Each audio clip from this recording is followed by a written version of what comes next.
Sometime after midnight, April 12th, 1981, somebody entered a small cabin in the mountains of Northern California, carried out one of the most brutal attacks the area had ever seen. Wow. By sunrise, 36-year-old Sue Sharp, her 15-year-old son, John's 17-year-old friend, Dana, is a guy, Wingate, they were dead in the living room. They had been bound, beaten, and stabbed. Sue's 12-year-old daughter, Tina, nowhere to be found. Oh, my. Just a few feet away in one of the bedrooms, 3 young boys were still alive. Whoa. Somehow, an attack violent enough to leave blood throughout cabin 28 had taken place without anyone coming to the rescue. The killers had apparently remained inside long enough to restrain their victims, used several weapons, and remove Tina from the cabin, yet they left the 3 young boys unharmed. Wow. The men investigators would eventually suspect they only lived a few doors away. One allegedly confessed to a counselor. A possible murder weapon was found in a nearby pond. DNA recovered from the scene was eventually matched to a known suspect. Oh, jeez. And still, nobody ever charged. Oh, my. More than 45 years later, the Keddie murders remain officially unsolved. Right. Not because there were no clues, but because some of the most important ones sat unnoticed until it may have been far too late. Are you fucking serious? Classic mishandling. Jeez. Well, Keddie, it was kind of a place that looked like it had been forgotten long before anything terrible happened there. A rundown old campground. Hidden among the pine-covered mountains of Plumas County, Northern California. Once been a busy railroad community and a vacation resort. But by the year of 1981, the trains no longer stopped. The resort fall into decline. Many of its aging cabins become low-cost rentals for families who did not have many other options, so it wasn't even a campground, no? Technically, but only a few dozen people still live there year-round, scattered among the trees about 5 miles outside the town of Quincy. There was a lodge, a small bar known as the Back Door, and a collection of cabins close enough that neighbors generally knew who was coming in and who was going. Cabin 28 sat near the center of it all, only a short distance from several other occupied homes. Woman renting, 36-year-old Glenna Susan Sharp, known to nearly everyone as Sue. She came to California with her children after separating from their daddy, James Sharp. The marriage had been in trouble. According to the family, it was abusive. After spending time in Connecticut and moving all the way across the country, Sue eventually settled in Plumas County, hoping to build something more. Mind your business, lady. Right. At the time, it probably seemed like one neighbor trying to help another. Later, investigators would wonder whether that friendship had placed everyone inside Cabin 28 in danger. Ooh, a little foreshadowing there, huh? Well, Saturday, April 11th, 1981 began just like every ordinary weekend in Keddie. The following day was Easter Sunday. Sharp children spent much of Saturday moving between Cabin 28 and the homes of nearby friends. Sheila, she had made plans to sleep at the Seabolt family's cabin only a few doors away. Her younger brothers, 10-year-old Rick, 5-year-old Greg, they were staying home with their friend, 12-year-old Justin Smart. Justin, he was the son of Sue's friend Marilyn and the stepson of Marty. They lived in nearby Cabin 26. That evening, Sue, she was at home with Tina and the 3 younger boys. John and his friend Dana Wingate had gone into Quincy about 5 miles away. The 2 teenagers spent part of the day visiting friends, trying to arrange a ride back to Keddie. Precisely when they returned would become one of the many disputed details in the case. Early reports suggested they may have hitchhiked, while later investigators said they eventually identified a woman who had driven them back. What matters, though, is that they did arrive sometime between roughly 10 p.m. that night and 1 a.m. the next morning. John and Dana, they arrived at Cabin 28. By then, Sheila, she was already at the Seabolt's cabin. The younger boys had gone to bed in a rear bedroom. What happened next has never been reliably reconstructed. Nobody knows exactly when the attackers entered, whether Sue willingly opened the door for someone she knew or whether the violence began before John and Dana even returned. That second possibility has raised an obvious question. Did the boys walk into an attack already underway, or were they inside when it began? The evidence would later suggest that the struggle moved through more than one part of the cabin, but it could not explain who was attacked first or why. There was no report of gunfire, no desperate escape through a window, and no neighbor who came running after hearing a prolonged fight. One nearby resident later recalled hearing what sounded like muffled screaming at about 1:15 in the morning, but nothing that caused anyone to call the sheriff or check Cabin 28. In a place where the homes were close together and people generally recognized one another, the killer somehow carried out an extended and extremely violent attack without drawing immediate attention. Rick and Greg and Justin, they remained inside the bedroom only a short distance away. Sheila, she slept in the neighboring cabin, unaware that anything was going wrong. By the time Keddie became quiet again, Sue, John, Dana, dead. Tina, she's gone. Whatever happened inside that Cabin 28 took place within a narrow window in the middle of the night, surrounded by people who were close enough to hear it, yet not one of them understood what happened until the sun came up. Easter Sunday. Kids about ready to get up and look for the little Easter baskets. 14-year-old Sheila Sharp left the Seabolt's cabin, walked to the short distance to her home. She had no reason to think anything was wrong. Cabin 28 was quiet. But that was hardly unusual at that hour, 7:45 in the morning, especially after the older children had been out the night before. Sheila, she reached the front door and looked inside. She saw something her mind could barely make a sense of. Bodies all over the living room floor. Blood across the room. Furniture appeared to have been disturbed during a violent struggle. Sue, John, and Dana lying close together, bound with electrical cord and medical tape. Sheila did not enter far enough to even examine them. She immediately understood that they were dead. She turned around and ran back toward the Seabolt's cabin, screaming for help. Her cries brought the family outside, and within moments, several adults were trying to understand what the hell was going on in their little tiny community. Sheila told them that her mother, brother, and Dana were all inside, but there was another terrifying problem. Rick, Greg, and Justin were supposed to be sleeping in the bedroom at the back of the cabin. Nobody knew whether they were alive, injured, or still trapped inside with whoever had killed the others.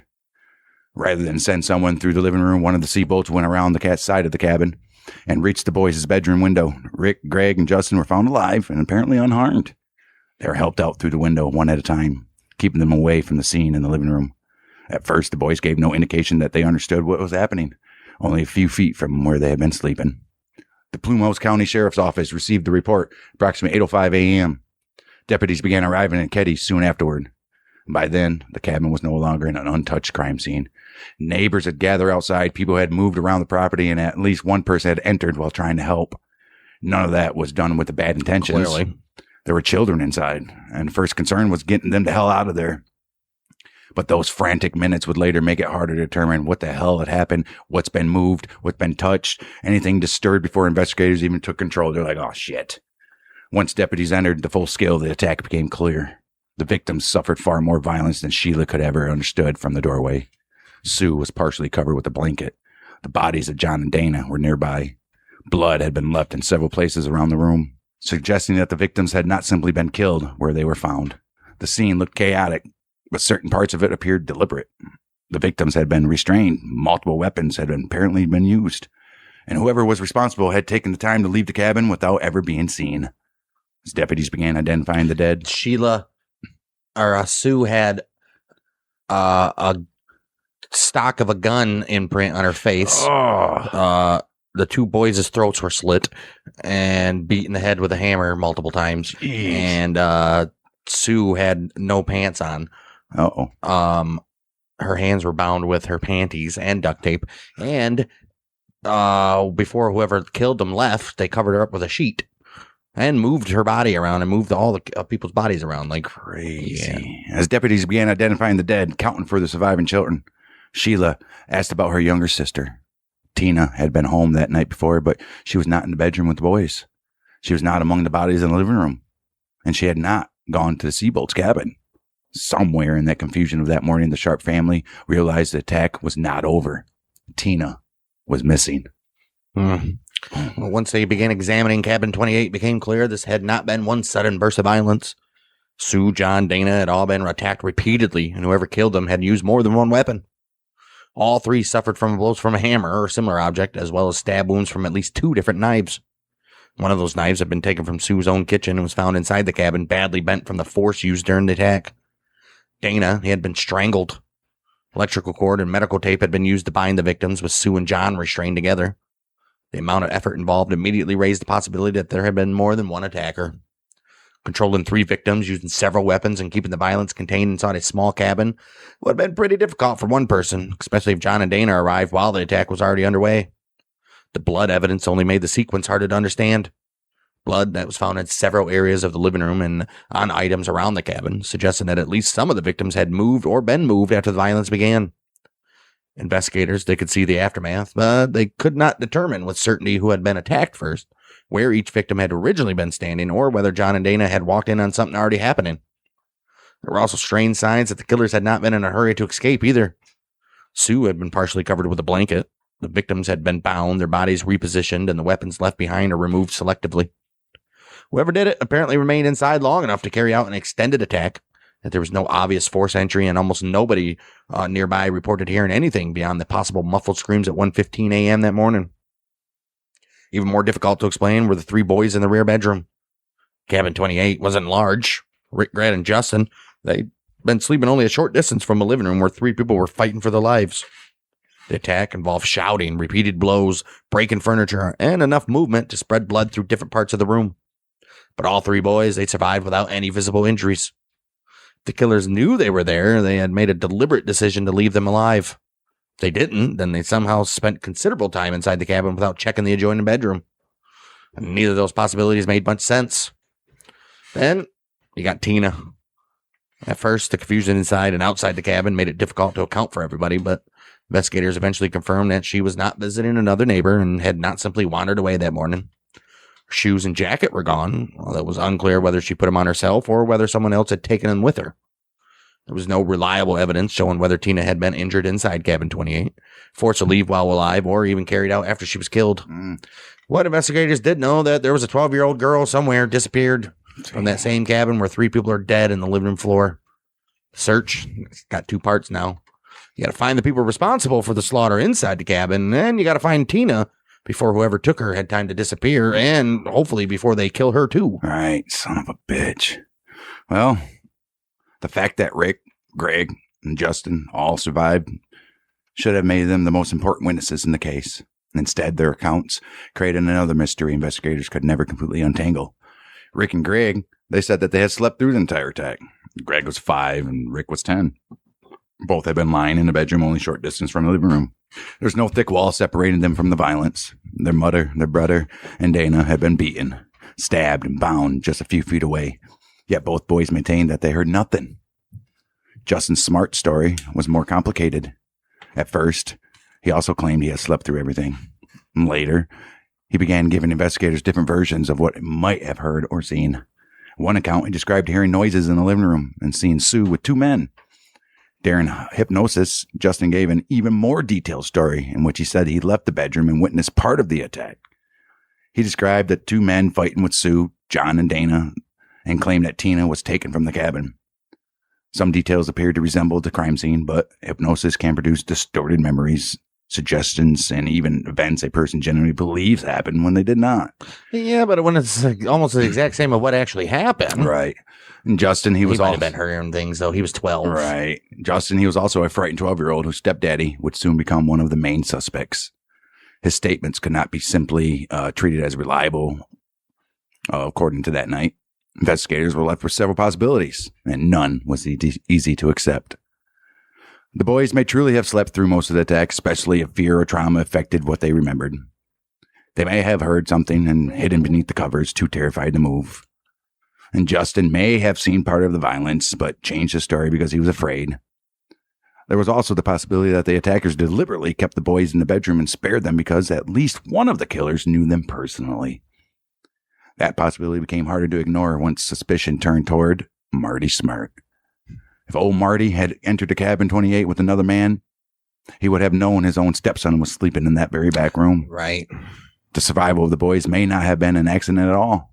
It may have been one of the strongest signs that whoever entered cabin 28 knew exactly who was inside those walls. Which means they were let inside. Oh, man. The survival of the boys' place owed Marty in an uncomfortable position almost immediately. Marty, obviously Justin's stepfather, and he lived with his family in cabin 26. Staying with him at the time was Marty's friend, Severin John Baubed, an older man who had recently arrived in Keddie. Justin had been deliberately spared because one of the killers knew he was sleeping in the bedroom. Marty is obviously an obvious person for investigators to examine.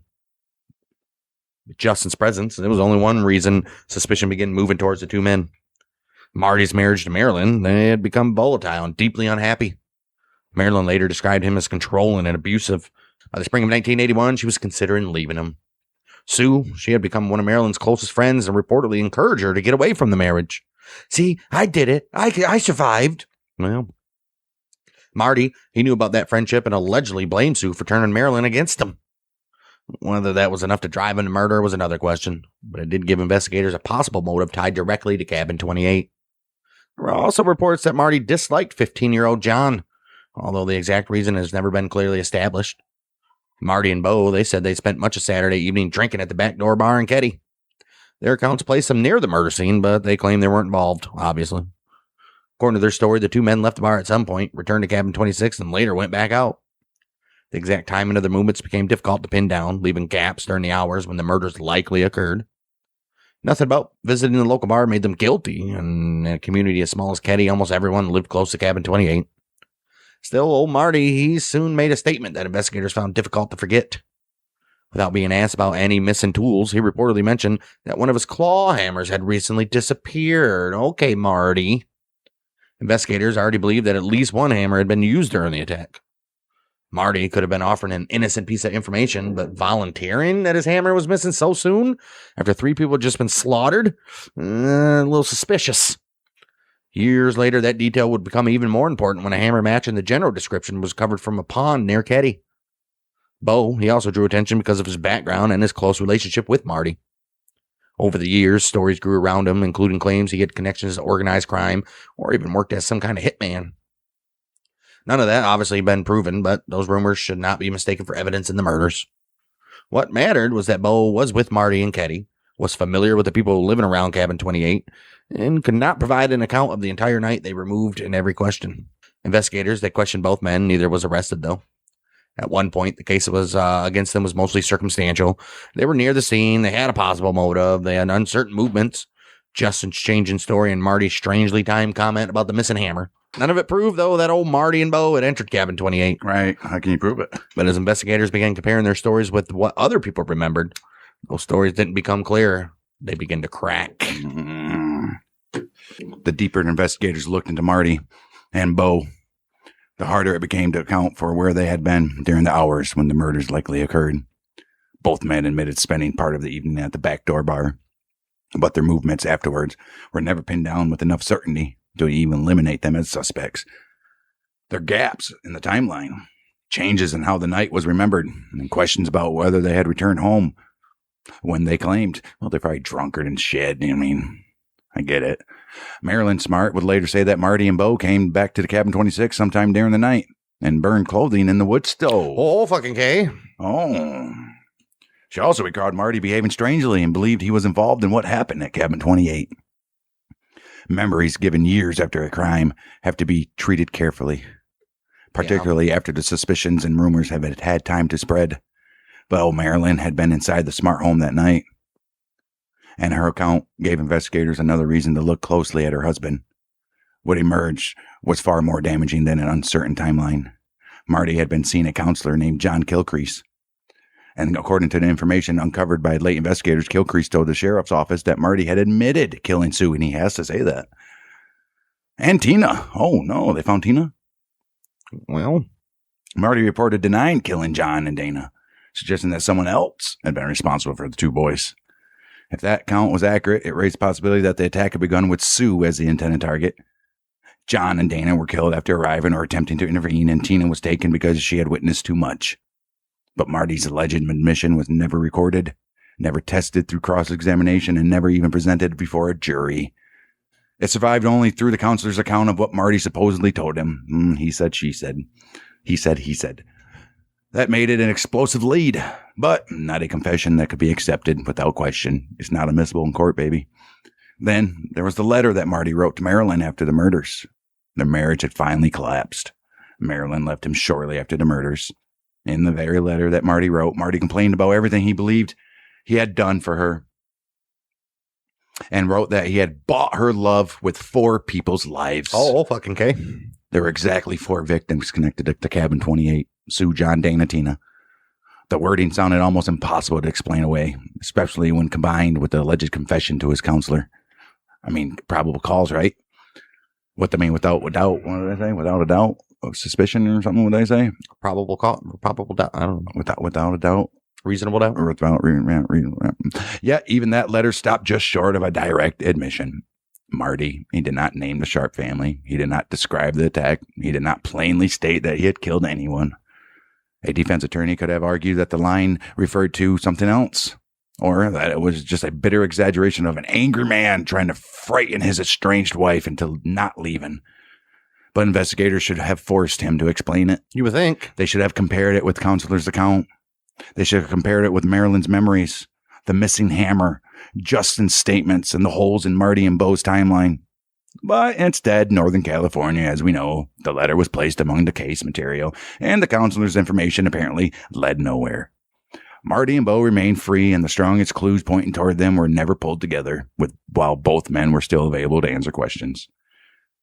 The story began to crack, but the investigation was cracking right along with it.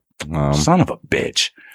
Well, by the time investigators had Marty's missing hammer, the holes in his timeline, Marilyn's suspicions, Justin's change in account, the disturbing letter, and the alleged confession to his counselor, there should have been enormous pressure to determine exactly what Marty and Bo had done.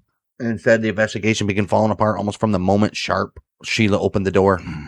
First mistakes were understandable. Neighbors entered the cabin because 3 children were in there. Right. Getting them out mattered more than protecting fingerprints or footprints. Exactly.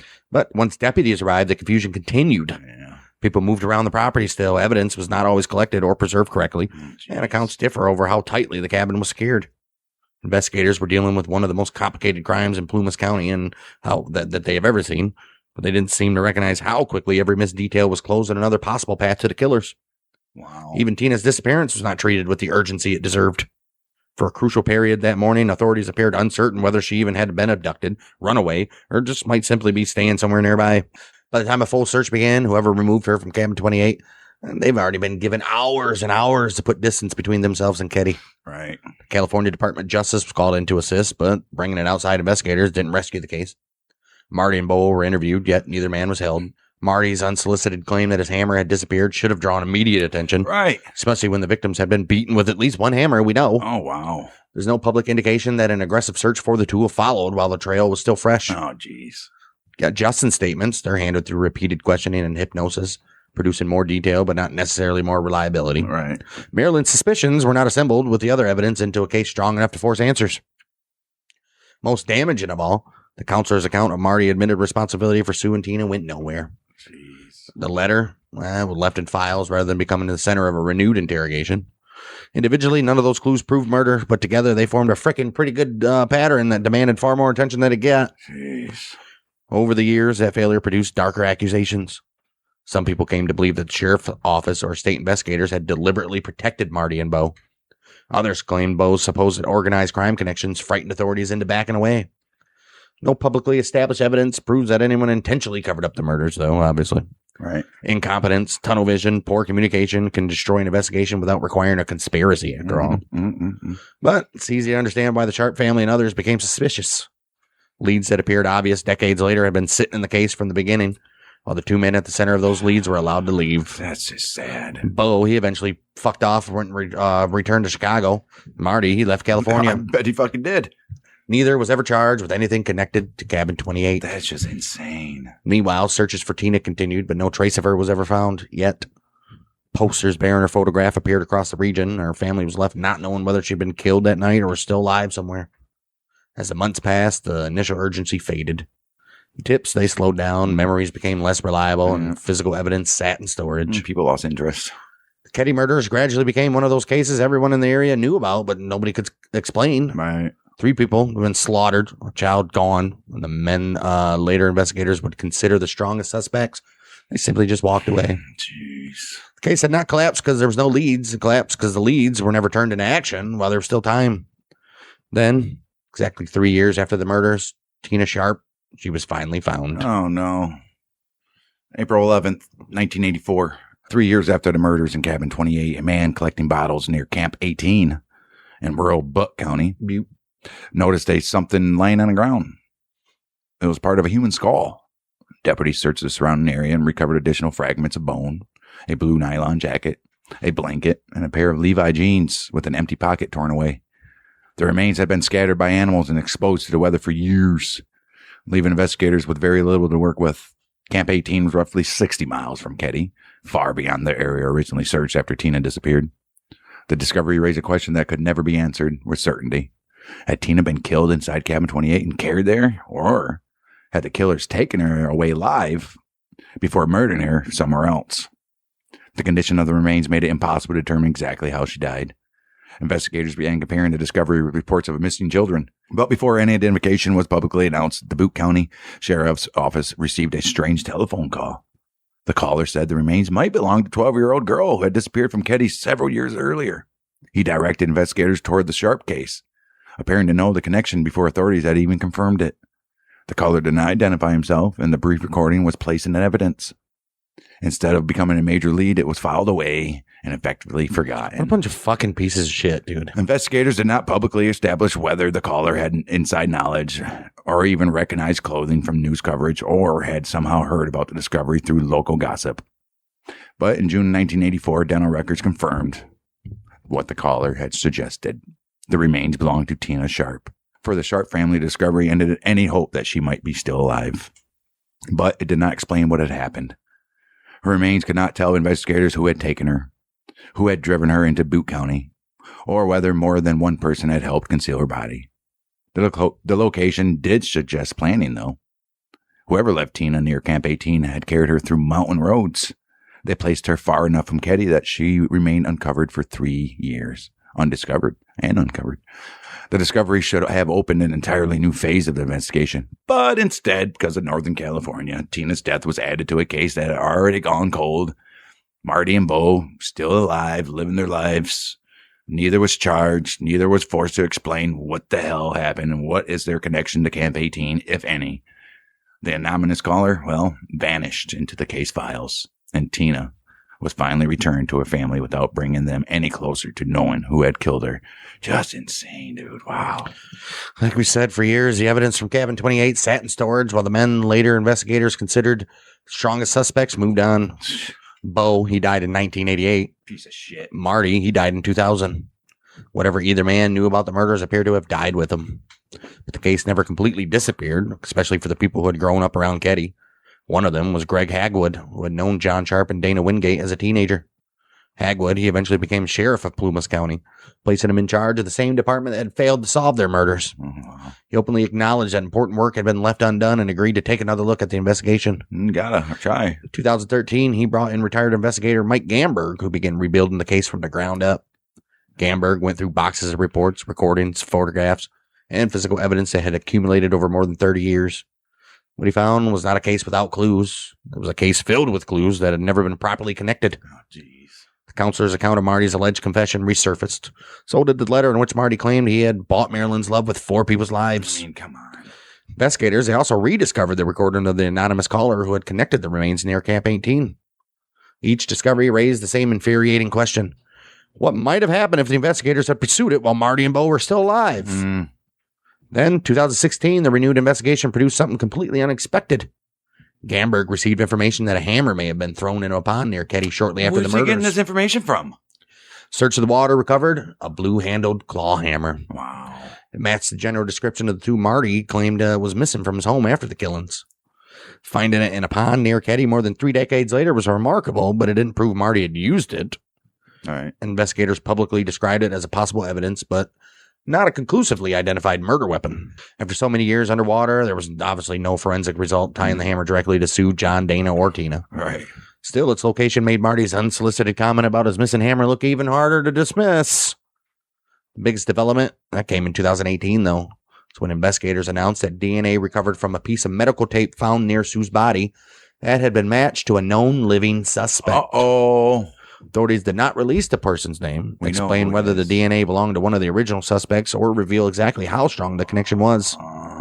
Marty and Bo, they're both dead, meaning the match apparently pointed towards someone else who was still alive. Justin. That opened the possibility that more people had been involved than investigators originally believed. Gamberg suggested that as many as 6 people may have played some role in the murders. Shit. Tina's removal were the actions that followed. That didn't necessarily mean 6 attackers were inside Cabin 28. Some may have helped move Tina, dispose of evidence, provide transportation, or even conceal what they knew afterwards. But even with a possible weapon, a reported confession, Marty's letter, the forgotten telephone call, and now you got DNA connected to a living suspect, nobody's fucking arrested. Wow. The renewed investigation had finally assembled much of what the original case missed, but it was trying to do so after witnesses died, memories had faded, evidence had spent decades deteriorating in storage. The case was alive again, but the people investigators most wanted to question, they're not. Oh, my. More than 45 years after Sheila Sharp opened the door to Cabin 28, nobody has ever been charged. Marty Smart and Bo remain the central suspects. But both men died without facing a courtroom, and neither was ever proven guilty. The case against them is powerful when viewed as a whole. Marty's anger towards Sue, the holes in their timeline, Justin's changing story, the missing hammer, Marilyn's suspicions, the reported confession, and the letter referring to 4 people's lives. But unanswered questions remain. If the DNA on the medical tape belonged to a known living suspect, who was that person? And what role did they play? Who drove Tina nearly 60 miles into Butte County? Who made the anonymous call? Identifying remains before authorities even did. And how many people knew enough about what happened to keep the truth buried for decades? I bet the whole freaking camera. Right. The surviving evidence may point investigators toward an answer, but proven in a 1981 murder case in 2018? Good luck.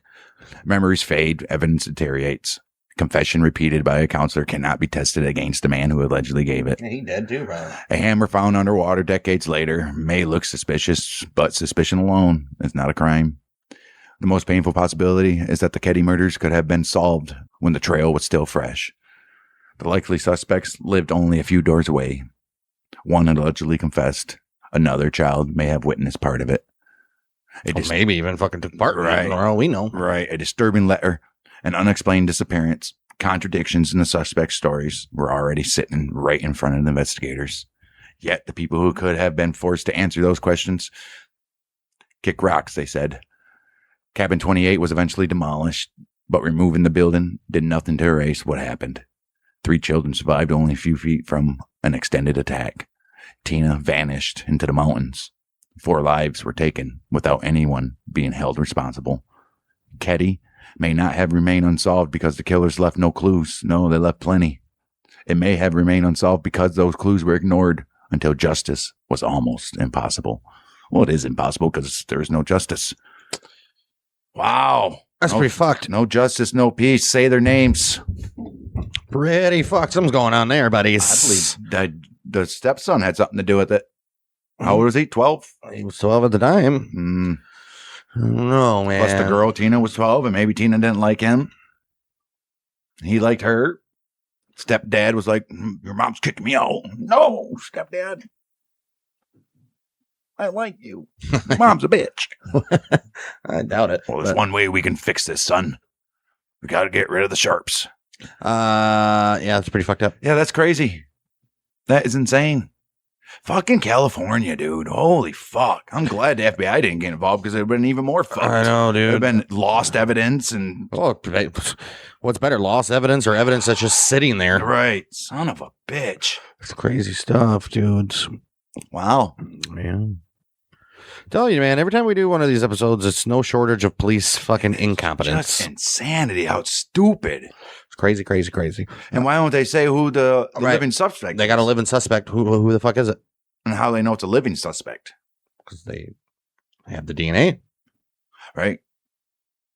How will they get his DNA? It was on the piece of tape. Right. But how will they get the suspect's DNA? Everybody's DNA is in the fucking system nowadays. I guess. I mean, jeez. What the hell happened to Marty? Not Marty, Justin Sharp. Right. Where's Justin Sharp? I don't know. Kind of crazy. What do you guys think? Comment down below or on the podcast app if that's where you're listening. Let us know what you think. Or do you guys have any information about this? Right. Somebody that lives in Northern California. There's a little more lore going around there that's not on the old intro net. And poor Dana. He was just a friend of the family. Right. That's just proves never sleep over at your friend's house. Right. Son of a bitch. It's going to do it for us. And give us a like, subscription, survive. Yes, survive. Yes. Please survive. Survive and subscribe. And hit that notification bell if you're listening on podcast. Share us with your friends and leave a review and a comment there. And we'll see you then. We're the Monthly Michiganders.